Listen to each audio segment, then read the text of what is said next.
মাহৰ যি আপোনালোকৰ প্ৰাপ্য চৰকাৰে যিটো ঘোষণা কৰিছে সেই অৰুণোদয় আজি 10 অক্টোবৰ আজি গুৰুত্বপূৰ্ণ দিনত অকাজান পঞ্চায়তৰ আই মাতৃসকল লগতে ইয়াতে উপস্থিত থকা অকাজান গাঁও পঞ্চায়ত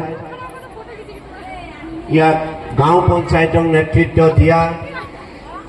নীলমণি দলে ডাঙৰীয়া ইয়াতে পিয়াৰাই বদিৰ অকাজান পঞ্চায়তৰ সভাপতি উপেন তায়ে ডাঙৰীয়া